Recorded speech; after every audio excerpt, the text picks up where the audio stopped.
And we are live. Excellent. Welcome back, or if you are new here, welcome. My name is Katrina, and today I am very excited because I have a very special guest on the channel today. I would like to welcome the lovely Bella Osborne to Fabulous Book Fiend. Oh, hello. Yay!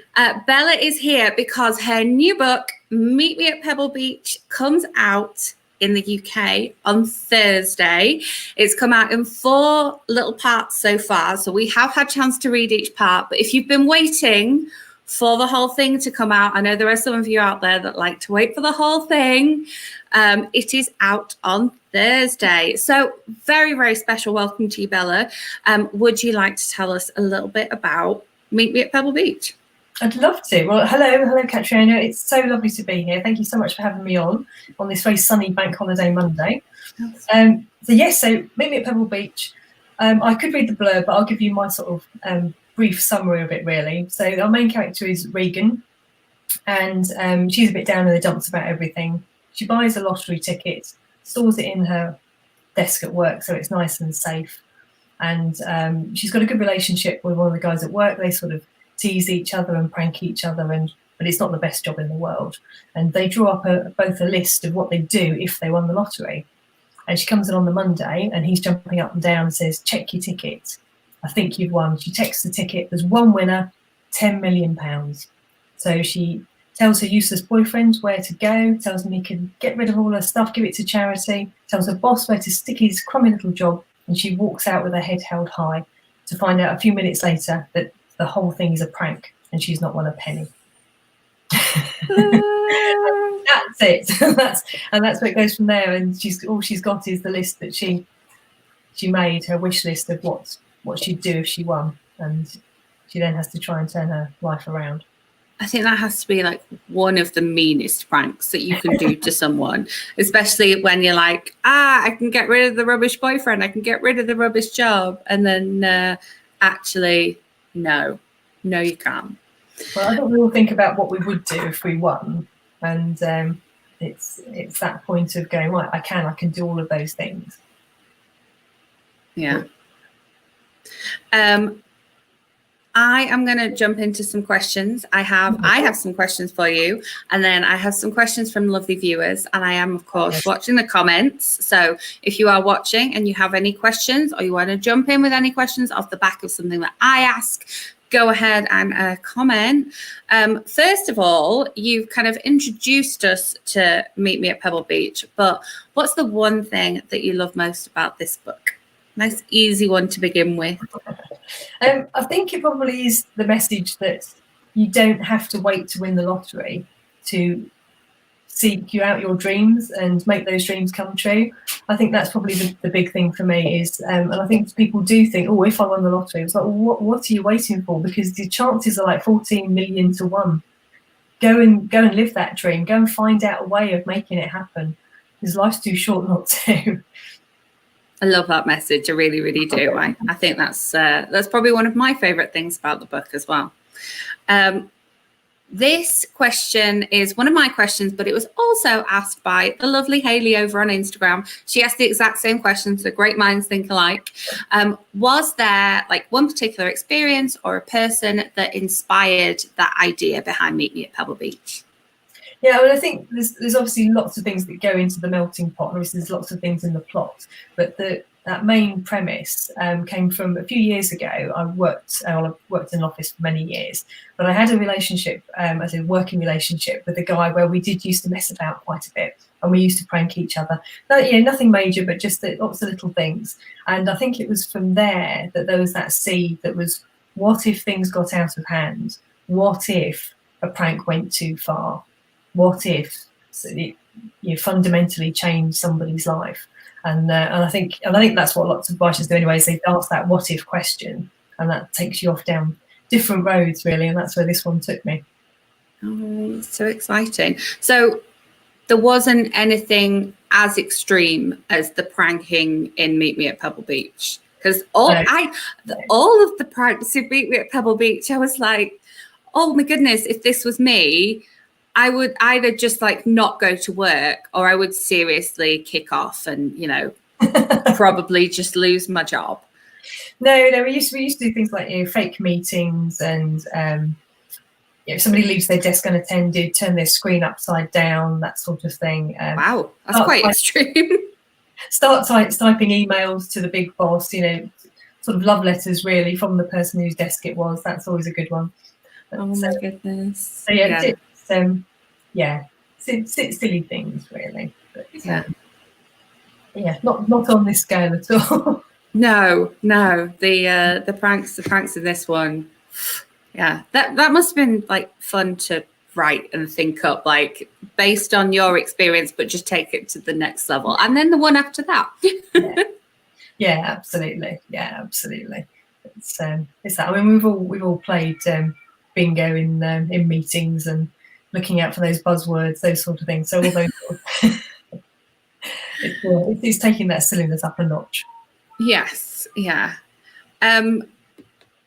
Going back to the writing process, was there any part that was harder to write than others? Was there any part that, you know, you really struggled with or you really found difficult?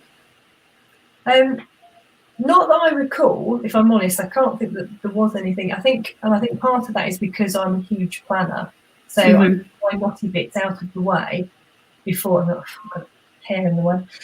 Before I get to something that's bogs me down really. So I do a lot of thinking up front and a lot of planning, and I love that stage where I'm working out how things get, and you kind of going, oh, that could happen, and then what happens there, and then you usually, the bits that you can't figure out comes to you in the shower usually, or in the middle of the night, which is always entertaining. And I write it down on a notepad and then have no idea what it says the next morning. What happens to me? But eventually I in my brain work it all out. So, and I plot it out on post-it notes then, so it's really clear. And I do bios for the characters, so I really understand them and their motivations and what's driving them, and all their little secrets really. So I've got a really good understanding of them and the plot before I sit down and start. And that's almost my reward, is like, okay, now you've got it and it's in a good state, you can sit down, you can write it. And that means I write my first draft fairly quickly, because I can just sit and go, okay, what's next? What's the next post-it note? And off I go. And things do meander sometimes, and things do take me off in slightly different tangents, but I always know where I'm coming back to because I've got that plan. So I think that makes that writing bit easier. How detailed are those character bios? It always intrigues me when people talk about their character bios. And obviously, as a reader, you kind of have an idea about what's gone on in that character's life before you meet them, and kind of what might go on, if it's a side character, what might go on in their home when you're with the main character. So yeah, like how detailed are they? And like, are they something that you have on your computer and you click back to, or like how do they work? Sorry, I just expanded on that question. No, exactly like that. So I do them fairly early on, and then they grow during that planning process. And I just think, oh, I need to remember that, and I'll jot it down. So I keep it all in one file, and I usually pick an actor or somebody that I think is as close visually, so that's sort of almost who I'm picturing in my mind. Although Regan to me is somebody quite distinct, but I can pick an actor that I think, that's somebody that's similar to them, and that kind of fits. So that helps me visually. And then I do go through, who are their friendships, what's happened in their background, what are their secrets. I think is a key thing. A little bit about what they look like, but it's they're fairly strong in my mind anyway, so I don't really need reminding about that. So I kind of know what they look like. And little questions that I might pose them is, say, what happens to them under pressure? Where do they go to under pressure? And I think that helps you understand a character. There's so many different ways you can go, but generally, do they spark? Do they fly? Do they go quiet? Do they retreat into themselves? There's all different ways that personality can react, and it's just finding little bits like that. I like the fact that you're like, what are their secrets? Yeah, that's like such a huge motivator. If they've got a massive secret, then in everyday life they're going to be a bit more cagey, aren't they? Yeah. I like that. Yeah, and asking them questions, and that's cool. I'm going to jump about a bit because we sort of diversed into characters, I'm going to ask one of my character questions. So I would say that not just in Meet Me at Pebble Beach, but across all of your books, that you write pretty strong women, strong female characters. And they, especially in this one, obviously you touched a little bit on, they kind of go for what they want in life. Do you ever worry that readers will dislike your characters for being like too alpha or too outspoken, or, you know, those negative stereotypes that go along with strong women? Yeah, it's a really good question, and it does make me think. I do occasionally get reviews where people don't warm to the character, and I think that's because they are strong women and often independent women, but that's far outweighed by the number of readers that do enjoy the character and, you know, either think, well, actually, I'd like to have them as a friend, or I'd like them on my side, or I'd like to know them, or I'd like to be a bit like them, or I'd like to say that thing in that situation. So I think it isn't something I'm particularly mindful of, because my characters appear and they are how they are, and I think that's what makes them interesting, really, is how they approach things and how they go about things, and obviously I can play a little bit more with secondary characters as well, as to what they're like and how they fit and what their personalities are. But yeah, you're right. I generally do have quite strong females as leads. Yeah, I like reading about strong female characters, and I it's something that, you know, generally, if I've enjoyed that, I'll put it in my review that I like that. But I think, yeah, the fact that you have characters in your books that kind of, you know, you've put them in some sort of situation where there's some stuff going on, and yet they still kind of pick themselves up and go, we're going in this direction. We might take some diversions, but we need to get there. And I really like that about your characters. But it's interesting that, yeah, you said that some people do pick up on it in reviews and don't like it as much. But I would say that I pick up on it and I do like it. Oh, that's good. Yeah, sort of piggybacking off the back of that one. Oh, no, that went away. There we go. How important is it to you that readers see themselves in your books? I don't know how to see themselves. I think it's about having some sort of realism, that people can imagine that situation happening, or if not to them, to somebody they know, or something relatable, really. So I think it's that characters or situations are relatable as much as see themselves. I mean, I certainly think you can empathise with characters, and you can think, well, what would, I guess it poses the question, doesn't it? What would I do in that situation? How would I react? Mm-hmm. So I think especially with Meet Me at Pebble Beach, there's a big thing of we're all just a few bad decisions away from being homeless, and that's quite a scary thought. Mm-hmm. But, you lose your job, you lose your income. It doesn't take very many more bad things to happen for you to go, oh my goodness, now where am I? So it's posing things like that to make people think and go, goodness, actually, yeah, that it could happen through no fault of your own. Bad stuff does happen. So I think it's making it feel realistic as well as fun, and that people can get immersed in it, really. Yeah, absolutely. Yeah.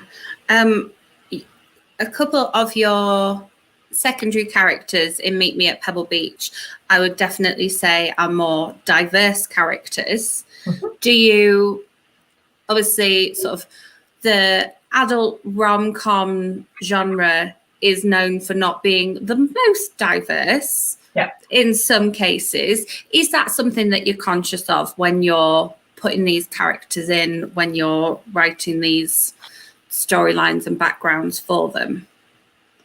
I think it is to an extent, but I don't go out of my way to go, oh, I need a diverse character here. I think, again, it's how that character presents themselves. And if I go back to Escape to Willow Cottage, there's a character in there who's deaf, and that's just how that character presented themselves. It wasn't something that I consciously thought about beforehand. It was just like, what would happen if, and so it's so I think it is very, I know it sounds a bit odd, but it is very driven by the character, and I know I make those up, but they do sort of pop up in my head. Yeah. Very fully formed, and how they are. And I think it's a nice thing that I can look back over, I think, pretty much every one of my books, and there is a diverse character in each of them. And that's a great thing, but it isn't something I've consciously gone out to achieve, but maybe hopefully that shows that it is reflective of society, and therefore you do have a diverse character base, and that's a really good thing. Sorry, I snuck in an extra question there. It's kind of linked on from this one. Okay, changing direction. All of your books have a strong theme of nature, gardens, the sea in some form or another. What kind of role does the actual nature itself play in your novels? Yeah, I mean, again, it's a really insightful question, Catriona, because it isn't something I've really thought about. But you're absolutely right. It is there in all of them. I guess I really enjoy the outdoors, and I'm quite an outdoorsy person, and I do love nature, and I used to live at the seaside, so that does have a special place in my heart. And I think with this book, the sea is somewhere that Regan goes to when she needs to think, and she's drawn to the sea. And in particular, if you've ever been to Brighton, there's the West Pier. So there were two piers in Brighton. There's the Palace Pier, which I think is just called Brighton Pier now, and the West Pier, which is now just literally a skeleton of what was there before. It's been through storms and fire and all sorts. So it is a black skeleton of a pier, and it fascinates me. And it really is something. It's quite a beautiful thing, especially at sunset. It's most peculiar. Yeah, you get those like pictures and paintings of it at sunset where it's almost just looks like a silhouette. Yeah.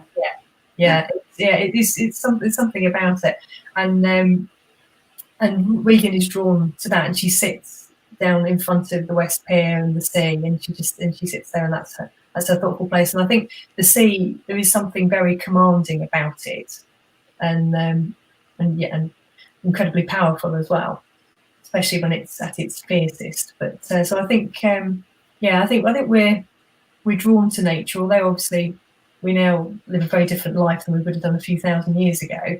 But there's a time when we would have been really at one with nature and the seasons and really part of it. Maybe that's the underlying thing, or maybe I just like the outdoors and the sea and ice cream. No, I think thinking about Regan and the sea, I think she has her reflective moments, and then in your other books as well, the nature does seem to be a place for your characters to reflect, and they seem to kind of like feed off the nature, which from what you're saying comes from you feeding off the outdoors. And that's and speaking of nature, and seeing your coffee mug there, can you show us your coffee mug again? Yeah. Love a hedgehog. Tell me more about the hedgehog rescue. There is some hedgehogs in Meet Me at Pebble Beach, but I know you have a hedgehog rescue story. Did it come off of, did you write the hedgehog bits, no spoilers, in Meet Me at Pebble Beach because of your experience, or did you have that experience after you wrote it? Like, how do the hedgehogs fit in? It's really bizarre. It's really bizarre. So I wrote the book, and the book had gone to my editor, and it'd only been with her a few weeks. And so whilst I was writing, I did some research, and I got in touch with two fabulous teenagers at Stratford-upon-Avon. Their website, they're on Twitter and Facebook, and they are Hedgehog Friendly Town, and they're fantastic. And they were really helpful in answering some hedgehog questions for me. So that was great. And then literally a few weeks after the book had gone in, we had some garden work done, and we had a little tiny shed that we hadn't done anything with for years. And when they lifted it up, it was completely rotten. It just disintegrated. But underneath the little shed was Mummy Hedgehog and 4 hoglets. So we had our own hedgehog crisis. So I knew what to do. So it was really funny. So the poor guy that was doing the garden put them into a box, and he's going, "Oh, they're really tiny." So they're about 2 weeks old because their eyes were open. He's going, "How do you know that one?" I know loads. And they make such an absolutely darling little noise, poor little souls. So we did everything right. We put them in the corner of the garden and we left them there, and with Mum, and we opened it up at night. We all retreated and just abandoned the garden, so there was no lights on, there was nothing, so hopefully she would stay. When I came back the next morning, first of all, the box was empty, so I thought, oh, great, she's moved on and she's moved them on. And then I realised that where I'd made a flap, the 4 babies were under the flap. So they'd all come out and they couldn't get back in again, so they'd gone underneath the flap and all curled up together, and she'd abandoned them. Oh. So hedgehog mums aren't very good, I'm afraid. So if they get disturbed, they do often just abandon them, and then there's no hope for the babies. They won't survive on their own. So we then went to our local rescue, and the lady was brilliant, and she said, yes, bring them down, I'll look after them. And something that makes me feel slightly better about the whole thing, because I felt awful that we'd disturbed them, was that within a few days they all went down with something nasty, and it turns out it was a bug they would have picked up here, and if they'd have been here they would have all died. So they needed antibiotics, so they all survived. So they only survived because we had that catastrophe, so that was good. But that's such a nice story. Like that's so good that so you disturbed them, but you then getting hedgehog rescue involved meant that they could get those antibiotics. That's very cool. Yes, that was good. And then the thing that happened on top of that was the lady who looked after them. I kept ringing, and she was giving me updates, and she went, do you want to have them back to rehabilitate them? I said, what do we need to do? She goes, well, you'll need a run, and she said, you'll need to look after them going forward, because they might never work out that they've got to feed themselves. She said, so you need to put food out. I said, yeah, we'd love to. So my dad made a brilliant run for them. So it had is a hedgehog run the same as like a guinea pig or a rabbit run? Very similar. Yeah, very similar. Okay. Yeah, basically the same sort of thing. So we had a covered end, and we had a little house for them with hay. So they came one at a time, and they were all slightly different characters. So they were really, quite funny. We had them, and we kept them for a few days, and we had to teach them to be wild hedgehogs, because they've been indoors for months, for quite a few weeks. So they weren't nocturnal. So we were only putting their food out when it was dark, and they eventually, and it was weird, it's like having a baby again, because you're kind of going, oh, what's the time? Oh, he slept through till 6 o'clock. Come on. It was quite bizarre. And so we released all 4 of them, but the last one was a bit special. So he was called Jack. He came with that name. And Jack liked to sit in his water bowl and eat his dinner. We don't know why. And he has made his home in the garden. So we've got some hedgehog houses, and he has a permanent one, and he lives in our garden. That's so nice. Yeah. So do you get other hedgehogs coming in, and does he get territorial about that? Like, how does it work with other hedgehogs coming in and him being there? Yeah, so I think he basically, he doesn't seem to do much other than sleep, come out of his house, eat his tea, little walk around the garden, go back to bed. That's about it. He doesn't do an awful lot, does Jack, bless him. But we do have quite a few other hedgehogs coming in and out, and he doesn't like sharing his food. And in particular, he's got one sort of food that he really likes. Okay. And he will nudge everything else out of the bowl and just eat the stuff he likes. So the others sort of come and hoover up what he doesn't like, really. So yeah. Oh, that's such a nice story. I honestly thought, because I heard you talking about the hedgehogs briefly in another interview, I honestly thought that must have been what inspired you putting a hedgehog in your novel. Like, it is bizarre, isn't it? I also love the fact that you had this discovery in your garden, and you were able to say to the person doing the garden, oh yeah, they're 2 weeks old. Like, the research that you do, it can be applied to real life. That's amazing. Yeah. So I knew what to do. I did message the girls and said, am I doing the right thing? And they said, just to keep a watch, and hopefully she'll move them. So the hope was that she'd move them off, but she didn't. She just abandoned them. Yeah. So, but when we also had a second shed, and we had that moved, and the guy doing the garden came and he said, there's another one. And it was the biggest hedgehog I have ever seen. So we called it Boss Hog. We don't know if it was Daddy, but it was like a football. Wow. Yeah, he was a whopper. So he's still about somewhere. But yeah, so we are clearly hedgehog friendly around here. Yeah. Oh my goodness. I know my parents have a hedgehog in their garden, and it goes between all the neighbours' gardens, so they've got a little like archway in their fences so the hedgehogs can get easily between. It's like a whole community you didn't know about. No, bless them. Yeah, but I think that's a really good story of your book research impacting on real life, like something that you had to research for and then you were able to. Does that happen with any other research that you've done? I know I'm going off on a tangent again. I've been somewhere where I was able to tell somebody what my name was, who was deaf. So that was quite handy because of the I work with my local deaf association, and they were such a lovely group, and they were so helpful and really helped me with Willow Cottage. And so I picked up a little bit. I mean, I say a little bit; it's the tiniest amount of sign language. Yeah, so I have been able to say something. Oh, my name. Oh, nice. Yeah, and sign it out. But anything else?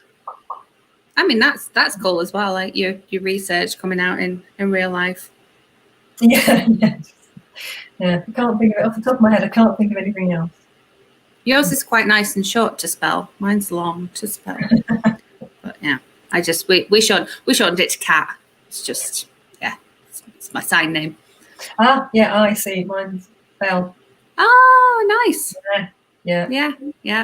We like that. Of course, my BSL is no use to me right now because BSL is not the same as ASL. No, it's quite different. Yeah, it is. But we do some signing along with some story times, and I can pick up some things, but I've learned how to sign some songs in ASL. But aside from that, I'm like sticking with my BSL a little bit, which is more similar to Makaton, which is quite cool. My friend does Makaton and I have BSL and we can sign to each other. But yeah. Anyway, we've gone completely off topic there.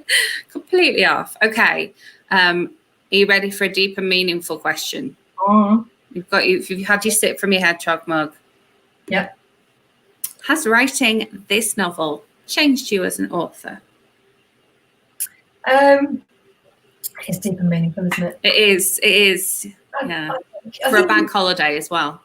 Yeah, a woman one as well. Has it changed me a lot? I think each book does a little bit, and I think you do get very close to those characters each time you write a book, and it's harder with some than it is with others to move on from those. I've really attached to these characters; they've been brilliant, and I think this book will always have a very special place in my heart. And hopefully you get better with each book as well. So I think that hopefully should change you for the better as an author. You would improve a little bit each time you write something, and you certainly learn what your little buzzwords are and your little mistakes that you make, and you then hopefully spot those a bit easier on edit. But, nothing. I wouldn't say anything fundamental, if I'm honest. That's fair enough. Does it feel different writing this one than going all the way back to the beginning, like the first? Yeah. I mean, I still don't really know what I'm doing, but I'm a little bit more informed than I was at the beginning. None of us know what we're doing.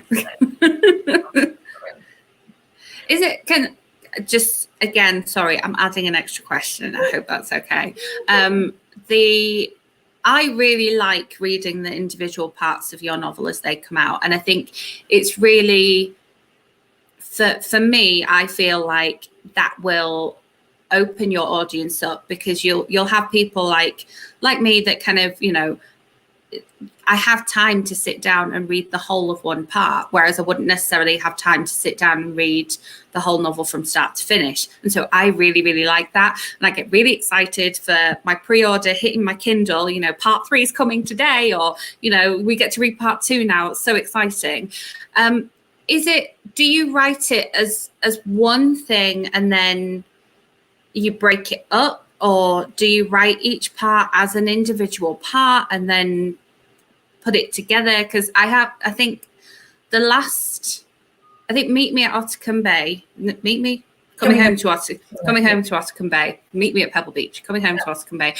I did read each individual part, and then I did read the whole thing, and I didn't see a difference as if like you'd written them and then so how does that work? I should have put this in as a whole question, but just thinking about it now. No, it's good. I mean, it's so I write the whole thing, but because I've planned it, so it comes back to the planning thing. Because I've planned I know where each of those parts must end, and I know what that cliffhanger is that they each end on. So that's what I write to. So and I know that each part needs to be roughly 25,000. So I tend to write the whole thing, cliffhangers are in, and then I go back and I look at my parts. So with this one, overall, it came in just over 100,000. I was like, oh, brilliant, that's bang on. But then when I looked at the parts, part 1 and 3, I think were okay. Part 4 was massively over. Part 2 was massively under. So then you go, okay, great. So then I've got to go back and I've got to work one part up and another part down to make sure that word count is much more even. Spread across the whole thing. So I think we've learned along the way. So with Willow, the first one I did in parts, I still wrote the whole thing together. I mean, when we talked about it, my editor said, well, you can just write part 1 by that date. And I said, no, I can't, because if I write something in part 4 that you disagree with, it's too late, because we've gone past it. I can't go back to part 1 and change it if I foreshadowed it. So I said, we need to write the whole thing, and we need to understand everyone's happy with the whole story.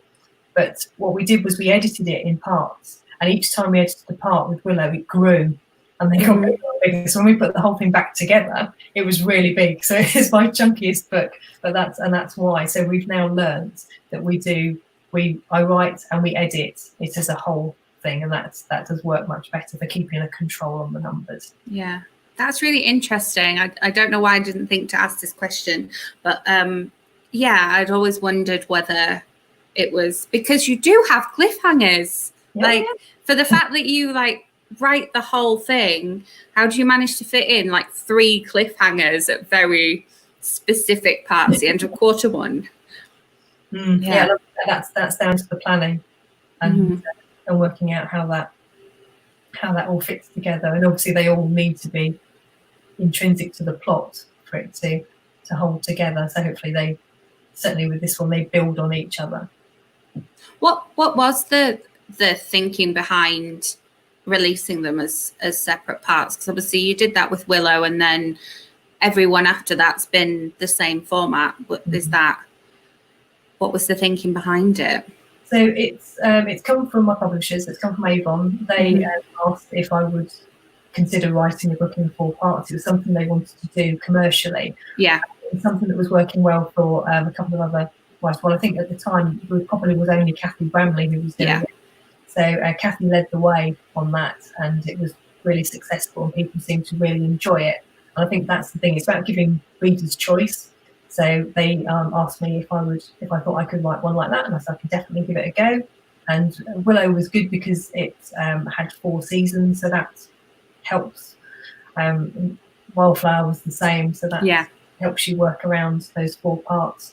But so yes, we said, well, let's give it a go, and we kept going from there.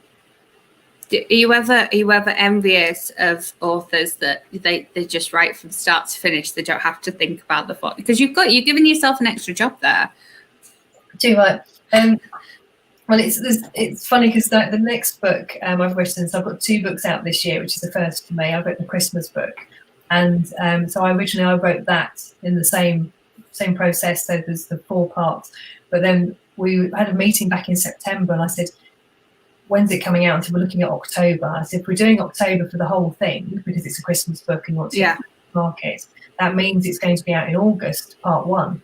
That's not Christmassy. And so they went away and they came back and they said, we don't think we're going to issue it in parts. So I've written it in parts, but it's going to go out as 1 book. Yeah. Because that's just the way I approached it, as I'm used to now. And I think, to be honest, as a structure, it's something even if I didn't do parts, I would probably still look at it as a structure, because I think it's good to keep the reader engaged at those points, really, to make sure there's something that makes them go, "Ooh, what's next?" and keep turning. Because it's interesting because even within each part, you can still kind of see that like classic like 3-act structure coming out, but within 1 quarter. And I'm like, you're doing like 3 jobs at once. I'm good at juggling. Yeah. You led really nicely into my next question. What are you working on now? Christmas. Christmas. What can you say? What can you tell us? So it's out in October. I'm waiting for the proofs to arrive. So that's like the scary bit, because that's the last time I'll see it. So it's the last opportunity to make any changes. And they really don't like you making too many changes. So it is about just checking for typos or anything like majorly, and that's not quite right. But as a writer, it's really hard to not just tweak little things, just go, oh, I could say that a little bit better, I could do that a little bit better. So that, I'm waiting for that to land later this week. So that'll be the last thing on that. It's going to be called One Family Christmas. Title, One Family Christmas. One Family Christmas. And yes, I haven't seen the cover yet. I'm waiting to see the cover. So we will see. But yes, it's exciting because it's the same first time I've done a Christmas book. So it's and I love Christmas. I'm a big Christmas nut. So it's been really nice to immerse myself in that and get all festive. Nice. Yeah, I'm a Christmas baby, so I've always been into Christmas. December 23rd, so excellent. 28. Fully. Sorry? 28. Oh, there you go. And birthday's always at the Christmas holidays, so that's all right. It's all good. So is it interesting, like, having those characters that you've got in this Christmas book, but talking about the characters from Meet Me at Pebble Beach? Obviously, this whole conversation has been surrounding those characters, but at the minute you're currently like with these other characters. Like, is there a little bit of a character like, she's abandoned us for a minute, oh yeah, she's with us now, like going on in your head? Like, it's a really odd thing, because you're usually writing one book, editing another book, and promoting another one, and that's from my perspective. And I only do 1 book a year. I mean, it's exceptional that I've got 2 this year. How my peers who do 2 or more a year manage this, I really don't know, because you must be so fogged in terms of how many people are walking through your mind. But yeah, it's really nice to go back to these characters and say, these guys I had a really special place with. But I've also enjoyed writing the Christmas book. There's some crackers in there, and just to give a little bit away, the Christmas book, which is exclusive, the Christmas book is set in Hembourne on the Hill, which is the village next to Dumbleford. So there are a couple of characters that were in Willow Cottage that you will see pop up in One Family Christmas. Oh, I think we need to do a reread of Willow Cottage before. Yes. So that's been really nice. That's been really nice to go back and revisit, and because that village is so clear in my mind, I can picture it so clearly, and up the hill to Hembourne. So it's so that's been fab.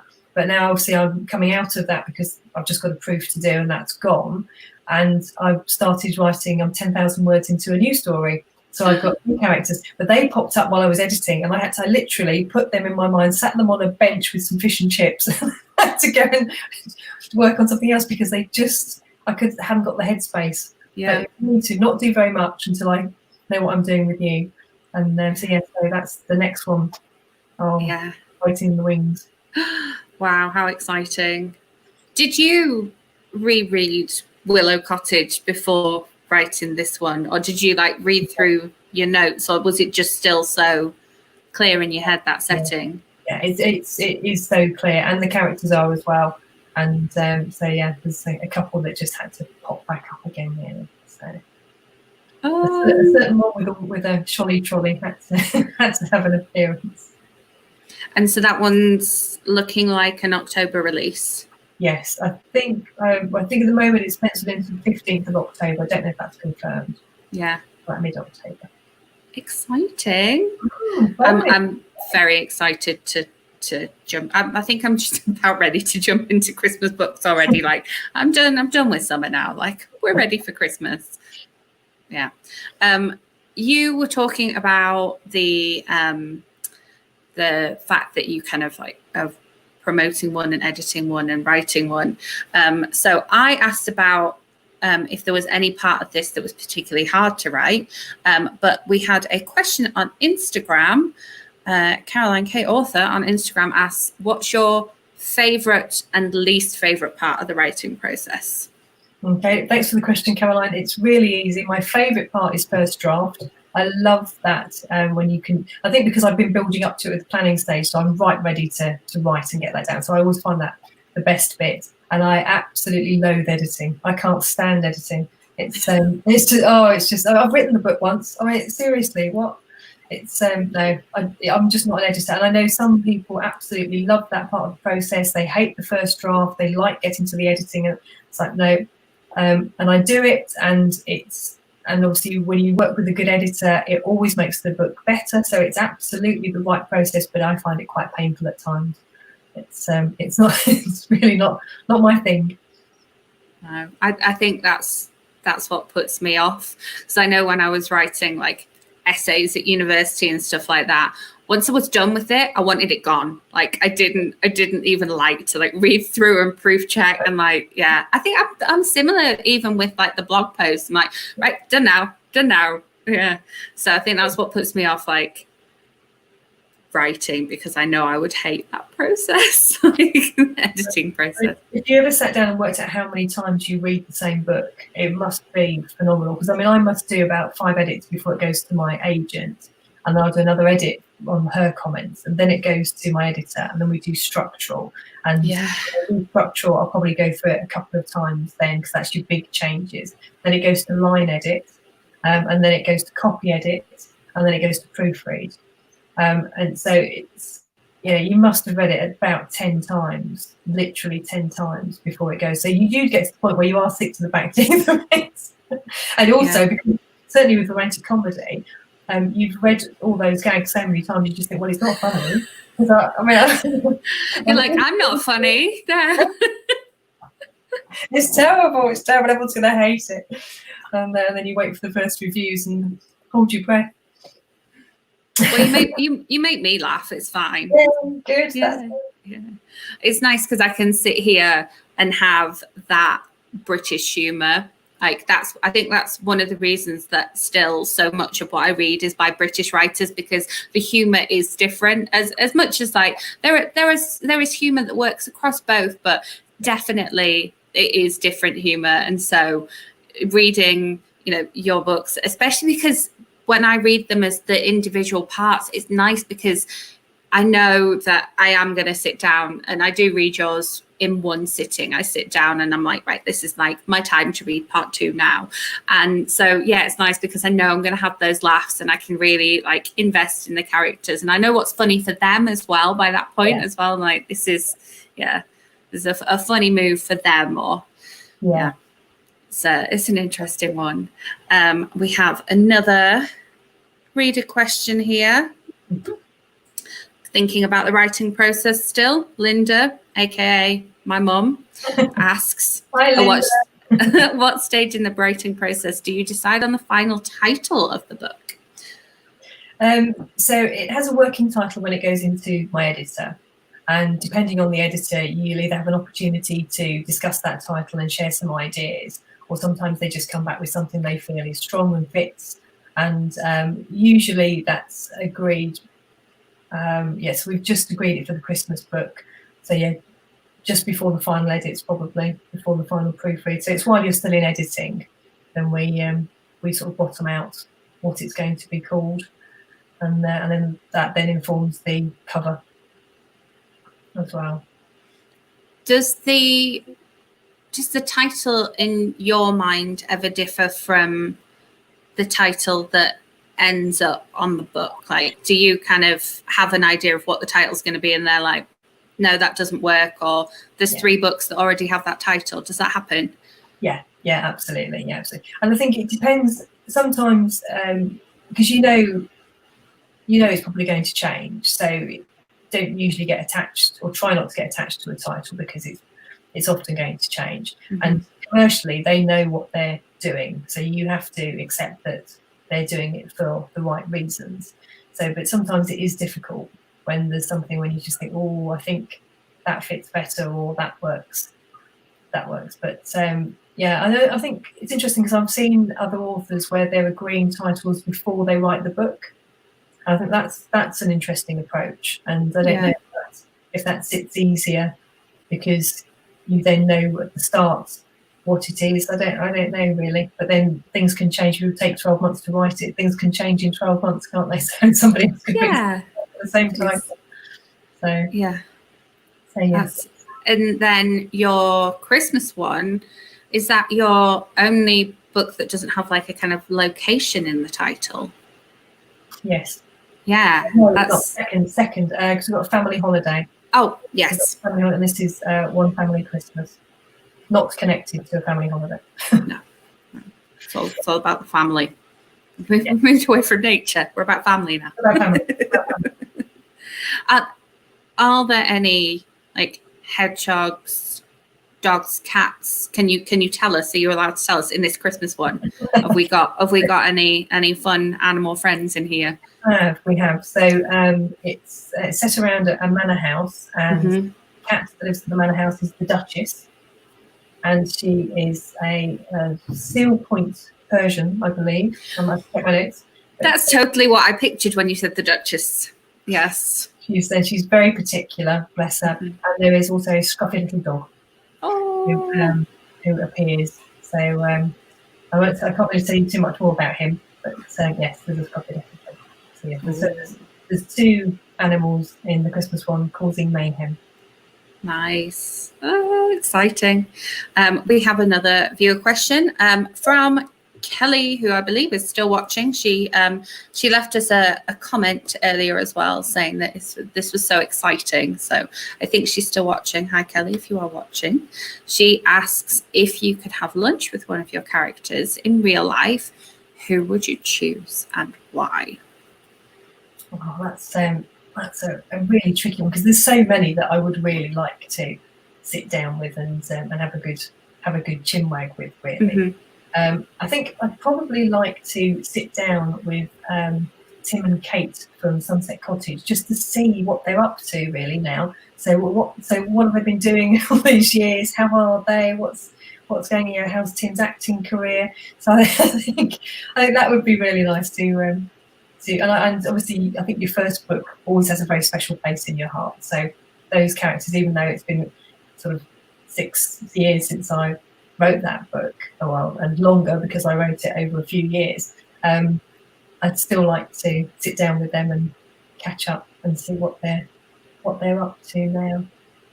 Yeah. Do you have an idea of what they would be up to? Obviously, having written the character bios for them, you kind of probably know what direction they were taking in life. Like, yeah.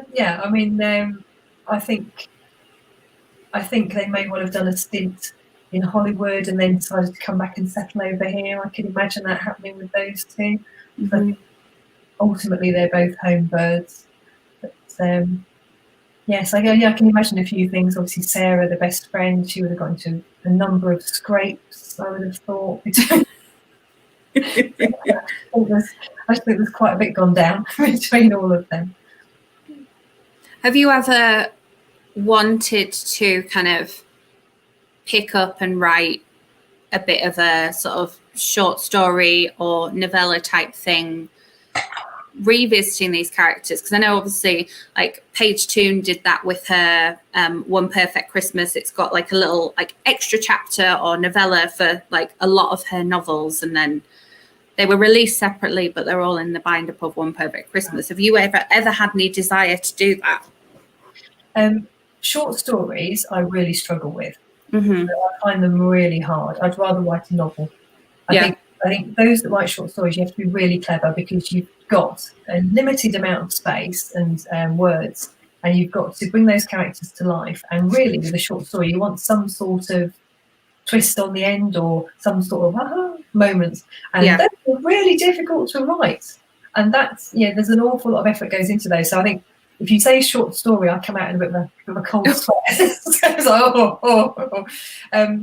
but also I have been asked sort of a similar question around why have you ever thought about doing sequel to your books? And I think I've just got too many ideas. to want to go back, and I think I also worry about where I leave them. Is I leave them in a nice place, and obviously when you write a story, you put your characters through an awful lot to get to that place. I don't really want to mess that up with the thought of going back to them and upsetting them and taking them through another series of hurdles and obstacles and horrible times. Seems really unnecessarily cruel. So I don't think it's something I would be keen to do.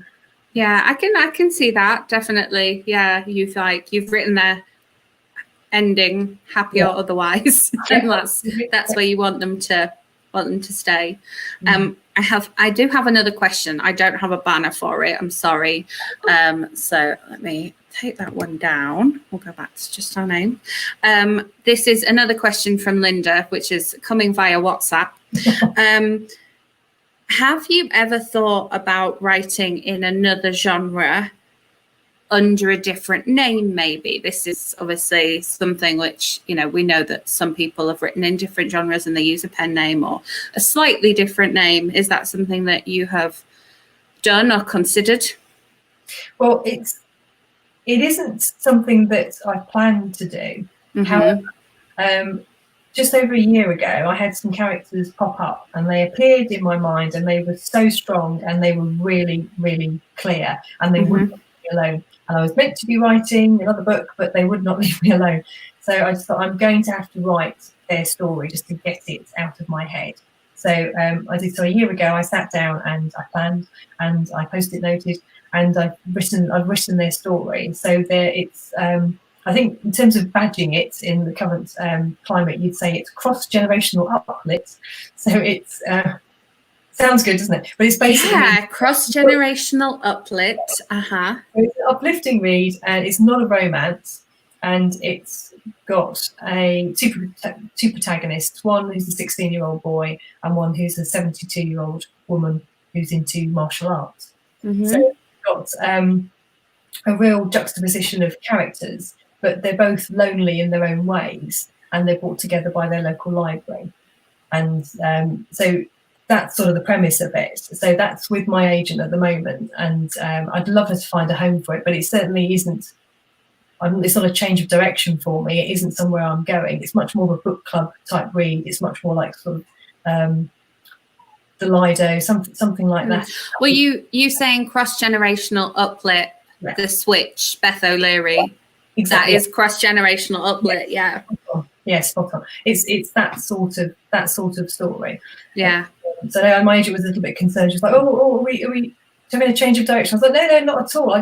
These characters wouldn't leave me alone, and I needed the headspace, so I wrote their story, and here it is. Do what you will with it." Yeah. So I don't know if it'll ever be published, but I really enjoy writing it, and I had to get it out of my head. So. Yeah, and I mean, like that is something that's like out in the market just now. It's obviously something that there is a market for. So, I mean, but that may well, if we found a home for it, that may well go out under a different name, because it is different. So you wouldn't want people that are used to reading my stories and go, "Oh, book," thinking I'm going, "Well, there was no romance in that at all." No, because it's completely different. So if it found a home, it probably would go out under a different name, or even maybe Bella writing as, so people are aware it's not quite what you usually get. yeah, that's it. And I think even if you know that it's the same author writing under a different name, so like Rowan Coleman wrote under Bella Ellis, and Jane Costello, Catherine Isaac, like I know that they're the same person writing the book, but I can see that it's different, and kind of having that different name. Do you have a name picked out? Do you know what your name would be? No. No. I mean, to say it may never be published, Catriona. It may never get printed. It's just something that I had to do because they wouldn't leave me alone. Oh. So because they wouldn't leave you alone, was it like quicker to write? Was it something that you were like, it has to come out, and it just all kind of came out?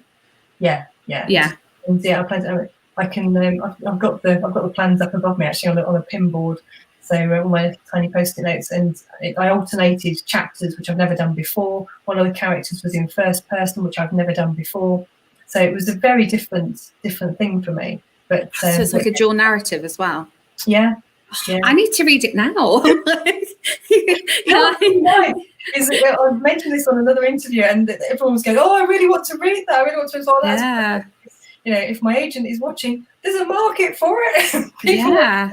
You're like mentioning all my books. I love a dual narrative, and then I love that like cross-generational stuff, because you get completely different perspective. You know, one event happens and each person views it completely differently, and then you've got that other level of like, you've got this experience and you've got this experience. Oh, it sounds amazing. And especially the fact they were brought together by the local library. Yes. Exactly. Who doesn't love a library? Did you actually just write this book for me? Did you just write it for me? I gift to you. So I hope that finds a home, and it'd be interesting. Yeah, definitely. Be interesting to see what name it would come out under as well. Yeah, like who are you going to be? I don't know. Tonight, Matthew, because that's showing my age. That's exactly what I was going to say. Tonight, Matthew, I'm going to be. Just pick a couple of celebrity names, bash them together somehow. Yeah. Works out. Yeah. Well, yeah, I definitely want to read that one. So we are coming to the end of our time. Can you believe it's been nearly an hour? So exciting. It's nice that we've had a balance of some questions that came in before, and then you've answered all my burning questions as well. Since we are in this kind of weird time of publishing being a different place than it was 3 months ago, is there another book that you are excited to read coming out this year, even though you are currently working on 3 books of your own? Is it if you've got any time to read, is there something that you're like, I'm so excited for this one, you have to read this one? We touched on it earlier. You mentioned it, The Switch by Beth O'Leary, because I absolutely loved The Flat Share. That was my book of last year. I really, really enjoyed The Flat Share. Yeah. And was so thrilled to meet her at the Romantic Novel Awards at the beginning of March. And she's an absolute sweetie. She's such a really lovely woman. And I did a bit of a fangirl moment and said, "Oh, I really loved The Flat Share." Because it was brilliant. It was really well done, and such a lovely read. So I'm really keen to read The Switch. Yeah. So that's top of my to be read pile, which is forever large and teetering. Yeah, I mean, we all have a teetering TBR. Yeah, when I broke my toe in January, and it was a really boring story of how I broke it. And so the people that I volunteer with at the library were like, "We're changing that. Your TBR fell on it, and that's what broke it." So yeah, broke my toe because the TBR fell on it. But yeah, I loved The Switch last year, and talked about it in my book group that I go to, and subsequently most of them have now read it. It's like, yes, we like this. And I did love The Switch. I absolutely flew through it. I couldn't put it down, and it's your cross-generational uplift. I like that term. I mean, another one I'd give a shout out to, which is coming out, which I have been really lucky enough to read an early copy of, is Dear Emmy Blue. Oh, yes. Have you read that one? I haven't read it, but I've heard the buzz surrounding it. Yeah, but Leah Louie, it's a special read. It's really good. Yeah. Okay. Really, if you love the Flat Share, you'll love Dear Emmy Blue. It's very good. Now I need to bump it up my TBR. You do. It's a cracker. Yeah, that's going to be this year's Flat Share. That's my prediction. Oh, we've got all sorts of exclusives today. You know, your call on this year's Flat Share and exclusive characters in your Christmas book. Yeah, it's all very exciting. I really do. I like all the exclusives that we've had here today. But yeah, that is us at like bang on an hour. It's almost like we planned it this way. Thank you so much for coming to talk to me today and agreeing to be live with me across the Atlantic. It's very exciting. It's been lovely. It's been brilliant. I've really enjoyed it. Thanks ever so much for having me on. It's been great. Yeah, and thank you to the people that put questions in. It's really interesting questions, and which resulted in these exclusives that we've had here today. And if you've watched this after the fact, thank you very much for watching. If you weren't able to join us live, and if you were able to join us live, thank you very much as well, obviously. And yeah, I will let you get back to are we going back to like the new thing, or are we still working on Christmas right now? So with new thing until the proofs arrive later this week. On the Christmas one. So exciting. Act again. Yeah. Very exciting. Well, yes. Enjoy the rest of your bank holiday Monday. Yes. And you. I know. Mine's just beginning. It's just I'm going to pick up a supermarket order in like 2 hours. So that's where my day is going. At the moment, that's a very exciting thing in lockdown, isn't it? When the food arrives, it's a real weekly highlight for us. I know. It's very exciting. This is where, I just sit there and they put it into my boot for me. And I'm like, okay, we're good to go now. I also need to get petrol, which is like, but when do we need to get petrol? Once a month now. That's it. Yeah. Anyway, thank you so much. I should have mentioned at the beginning as well, all of Bella's books, all of her previous titles, the buy links are all in the description box below, including the wonderful Meet Me at Pebble Beach, which is out on Thursday. I highly recommend it. There it is, with the glorious beach huts and bunting, like as if we need that escapism right now. We need that bunting and beach huts. So it is obviously linked in the description box below, so you can pre-order it now. So it hits your Kindle on Thursday. You get that new book buzz. Very exciting. Brilliant. Thank you, everybody. Yes, thank you very much. And thank you once again, Bella. Yeah, I will let everyone get on with their bank holiday Monday. And again, if you're watching this subsequently, thank you very much for watching. I will see Bella over on social media, and I'll see you very soon. It's been a pleasure. Bye, everyone. Bye.